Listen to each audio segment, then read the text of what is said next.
Hello and welcome to eNews. I'm Shahan Ramkisoon. It's great to have you with us. Our top stories tonight. As a family, we absolutely will not do business with government. Andile Ramaphosa admits he is doing business with corruption-plagued Bosasa but denies any wrongdoing.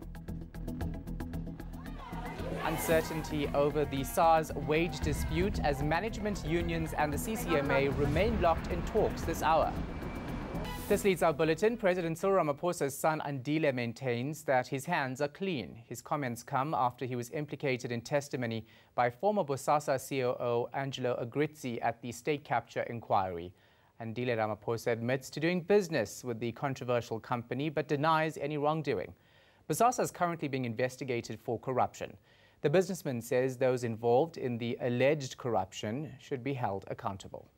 I do want to reference something that my father has said in Parliament. He has said it in public, and I think it shouldn't be taken lightly, that as a family, we absolutely will not do business with government. That is how we govern ourselves. And now there's strengthening of those institutions for me personally, and I think it's shared by many South Africans. We want to see these matters concluded. We want accusations to be investigated, and if investigations prove people are found to have been corrupt or bribed or what have you, we want people to be prosecuted. So it's time for action, I believe, and this country deserves it. More than that, we deserve to come out afresh and rebuild this nation of ours and move forward. Now, 11th hour talks are underway to try and solve the SARS wage impasse. Management from the Revenue Service unions and CCMA negotiators are currently locked in talks in Pretoria. Our reporter Slindelo Masikane is at the SARS headquarters and joins us now live. Sli, of course, an 11.4% salary demand is what unions want. Where are they now in getting that? Well, Shahan, I can confirm that the negotiations round 4 today have concluded. In fact, all parties have in fact dispersed. And what we can confirm is that a new offer has been put on the table by SARS management. It is now a matter of unions taking that new offer back to their members, consulting and seeing whether the workers are willing to accept that offer. Now, I wish I could give you those details around what that new offer is, but all parties in this particular wage negotiation talks are really keeping mum, keeping tight-lipped, not really wanting to jump the gun or say anything that could jeopardize the talks. So what they have allowed us to do was just to confirm to the public that a new offer is on the table and that unions are taking that offer back to their members. And like you said, we are down to around 11.4% as a wage demand from the unions, and we understand that SARS management was offering something around 7%, if not lower. And what we understand is that, of course, unions refused any offer that would be below inflation. So what we understand, and if we can speculate around what's been put on the table, it should be above inflation, but definitely not close to what the unions were demanding, because they had in fact told me, Nahawa representatives specifically, that while they're not too happy with the new offer, they have to take it back to their members and consult and see whether the workers are willing to accept it. So if they actually don't agree with the latest offer, a total shutdown is the threat? Most certainly, Shahan. So what we understand is that tomorrow morning we'll definitely have a statement around whether there's going to be a new deal, or whether there is a deal rather, and there's a wage agreement. But if there is no settlement, of course the unions have promised to intensify the strike. And I actually tried to press them on whether workers will be returning to work tomorrow. And what they've said that is the strike isn't suspended. So the threat of an extended strike and an intensified strike still looms until we hear from this consultation process that's really going to take place overnight on whether workers are going to accept this offer. And an intensified strike would see, really catastrophic consequences, not only for South Africans, but for the public purse in general in terms of tax revenue collection. So we've heard from the new SARS commissioner who's really appealed for this impasse to be resolved and for all parties to come to agreement. It seems we are just that much closer, but it is a waiting game at this stage. But tomorrow we know for sure whether the strike continues or whether it is suspended. All right, thanks so much for that. Appreciate it. Our reporter Andile Ramaphosa out there at the SARS headquarters in Pretoria. Now, NUMSA General Secretary Irvin Jim says the Labour Union has identified a gap in South African politics. He says the country's politicians don't properly represent workers. And that's why NUMSA has decided to launch a political party to contest the elections in May. Tuba Vilane has the details. NUMSA says workers have been on the sideline for far too long. Now, it's their turn to govern. We got nothing where our backs are against the wall. We are building a trade union movement that must have ideological clarity, but we need a voice inside Parliament and outside Parliament that must vanguard the working class in its noble struggle for socialism. The Socialist Revolutionary Workers' Party seeks to address workers' issues. They must vote for a party that will champion ownership and control of the South African economy, that will affirm this majority, which is the working class, into ownership. But should they not receive a majority vote, the party is not ruling out a coalition. You never rule out alliances on the basis of momentary achievements will reflect at on every way of the process we're embarking upon.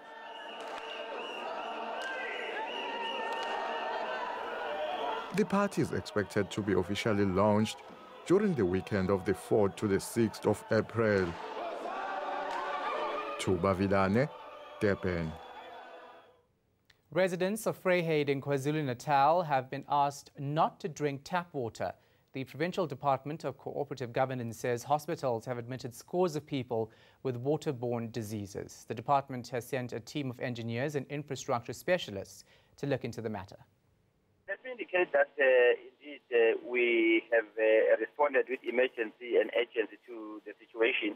Of course, this followed some of the reports that we received from our counterparts in the Department of Health that some of their hospitals have received quite a number of people who have been admitted for suspicions of waterborne diseases. So what we did is that we assembled a team comprising of health specialists as well as water and sanitation and infrastructure units who are currently conducting assessment and analysis. At this point in time, we've urged all residents to make sure that they use water that has been disinfected to make sure that we're able to arrest the spread of any potential disease.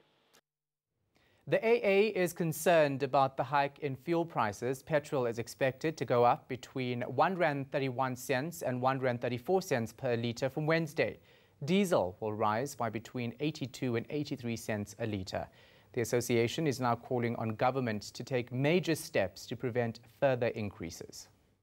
When we look at the makeup of the fuel price and realize that between 38 and 40% of every litre of fuel goes towards taxes, that must be something government is looking at. We have heard that there are motions to put a cap on 95-litre petrol. That was something that was mooted in November, December last year. We were hoping to get some clarity on that in January. We haven't heard any more on that, so that's obviously something that I think is in the pipeline, if you'll excuse the pun. So I think there are some things the government needs to do, but certainly from our point of view, it is reaching very critical proportions. People are really struggling out there, and the fuel price is not helping at all. Health Minister Aaron Matsoledi says the governing party has a plan to deal with access to health care for foreign nationals. He was speaking at a briefing by the ANC Subcommittee on Education, Health, Science, Technology earlier. His comment comes a few weeks after Gauteng Premier David Makhura threatened to force Southern African countries to pay for their citizens' access to health services. Last year, Motsoaledi came under fire for saying foreign nationals were placing a burden on the country's health system. We have said with Home Affairs, looked at all the eggs that they have got in Home Affairs that are applicable.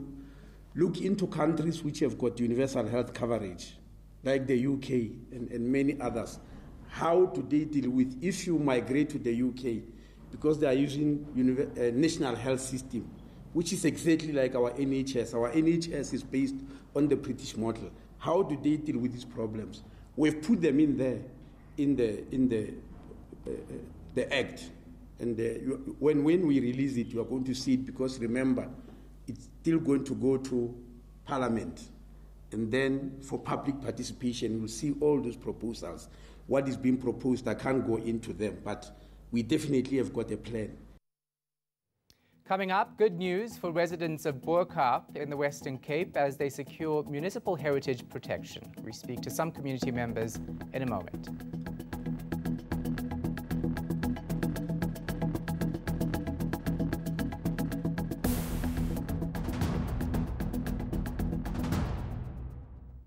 Welcome back. After years of fighting, the city of Cape Town Bo-Kaap residents have finally managed to secure municipal heritage protection. A lengthy public participation saw 2,300 votes in favor and only 27 against the move. Now, new developments and alterations to old buildings will have to follow strict guidelines on height, style and construction materials used. This, of course, all in line with the area's character. Pilati Setusa reports. It's sustained, peaceful protests like this that have helped Bo-Kaap finally get the protection residents have been fighting for. The young people did a wonderful job of pushing this heritage thing through. We've been fighting for this for many years. Though it's an elation to us, jubilation, but it comes with a lot of sadness. It should have been done long ago. The heritage overlay protection granted includes everything from building heights to where a satellite dish may be installed. It also protects the Bo-Kaap's rich culture and 600 houses in the area. The high-rise buildings coming into the area, I cannot say we don't like it, but it's going to spoil the flavor, the sound of the Bo-Kaap. And that's what we're trying to protect. However, developments already underway, like this 12-story luxury apartment block being built by Block Urban developers, will not be affected by the new guidelines. The heritage overlay protection will only kick in once published in the Provincial Gazette. Piladi Setusa, Cape Town. Further afield now, Zimbabwe's ruling ZANU-PF party has been accused of looting aid intended for victims of Cyclone Idai. Harare received a 75 million rand donation from the South African government and businessman Patrice Motsepe. The African exponent says Zimbabwe has a reputation of abusing money donated to help people in need.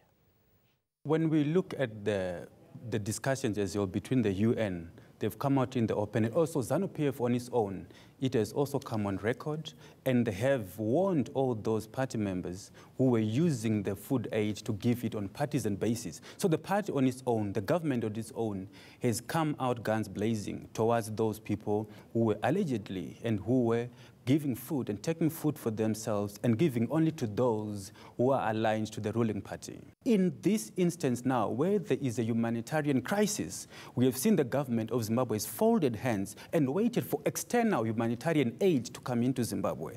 And they've not disclosed to say that they need food aid, but they've not been giving people those who need in terms of water, in terms of healthcare facilities. The government has not been doing that.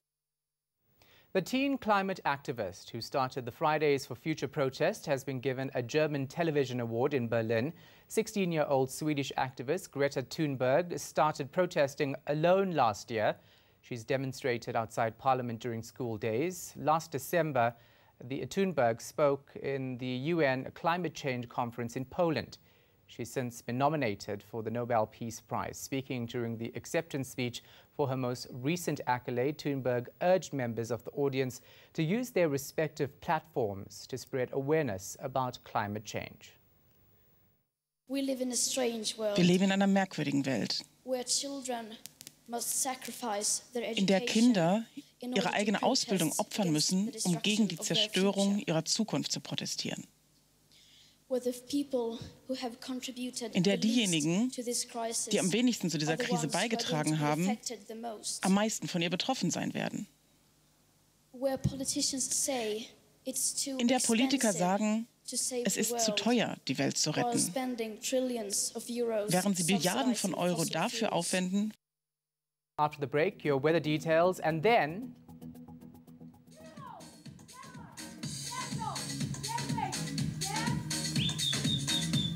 lining up for a chance in the limelight, who will get to play Lebogang Mathosa in an upcoming biopic being made about her life.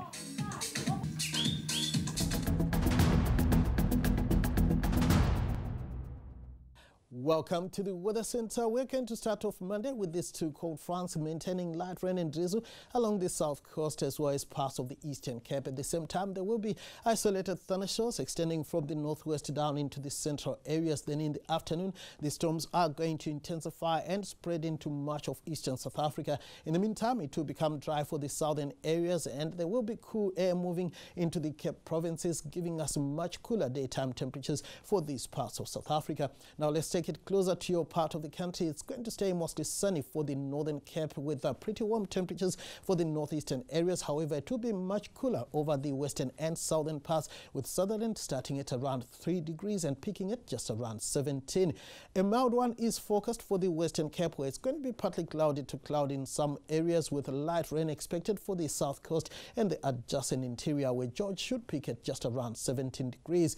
Rainy weather is also forecast for parts of the eastern Cape, where highs in the upper teens and lower 20s are expected. It's going to be mostly cloudy with rain along the KZN coastal areas. Thunderstorms are forecast for the interior. Highs in the mid to upper 20s are forecast for the province. A stormy one is also forecast for Mpumalanga. Mbombela will peak at around 34 degrees. We're also going to see thundershowers for parts of Limpopo. It will be mostly sunny and hot as we go towards the low-felt areas. We stay with thundershowers across much of the northwest, where highs in the upper 20s and lower 30s are expected for your Monday afternoon. Similar weather is forecast across much of the Free State, Bloemfontein peaking at around 29 degrees. Gauteng should also see thundery showers on Monday with a high of 27 forecast in Johannesburg. Now let's look ahead to your Tuesday. It's going to be mostly sunny for the western areas, cloud and rainy for the Eastern Cape coastal areas and much of KwaZulu-Natal. Thunderstorms are forecast for the central and northeastern areas. Then on Wednesday, we should see stormy weather for much of the country, light rain for the east coast and the easternmost parts of the country.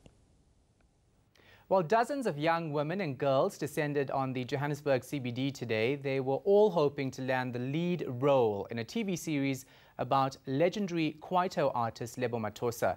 The musician died in a car accident in October 2006. Now, BET Africa held auditions for the groundbreaking, locally produced television series. Masego Ratlacha was there. Oh yeah, that's what I am. That's what I'm about. I love myself like this and I want you to accept me as I am. And the search is on for the lucky person who will portray one of the country's greatest music icons. 5, 6, 7, 8.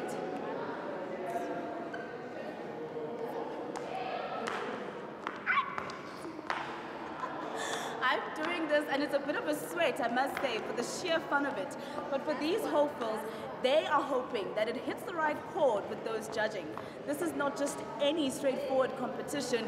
In true Lebogang Mathosa style, you have to bring your A game in singing, dancing, and of course, personality. The waiting room was abuzz with contenders practicing their lines and dance moves as they waited for their numbers to be called. Some were visibly anxious. These are very big shoes to fill after all. We asked some of them to show us what they've got. I think I deserve to be the top one. Yeah, because I believe that I'm very good vocally and I'm very dramatic and I love having fun. Kutheni uthanda izinto zabantu ngithi guga mzimba guga maphupho uzosala wena ngobunomona. The dance is just like you know. And then it was time for the real auditions to impress the judges. With the younger and older label being searched for here, teenagers also gave it a try. I really appreciate your support, but is really not cool. There was also, of course, the very important part of it all, the acting. And judges say they hope new talent is discovered. I mean, it's a commitment I can't make, but we're having open auditions precisely because we want to give everyone a chance. There might be like a beautiful surprise, someone new coming into the industry. I would enjoy that. I would like that a lot. I think biopics are always a great opportunity for a breakout star. All right, here's a reminder of our top stories before we go. Andile Ramaphosa admits he is doing business with corruption-plagued Bosasa, but denies any wrongdoing. A new offer on the table from SARS management. It's still unsure as to whether the employees will accept that offer, though. That's it from me, Shahan Ramkisoon, and the rest of the team. Take care and good night.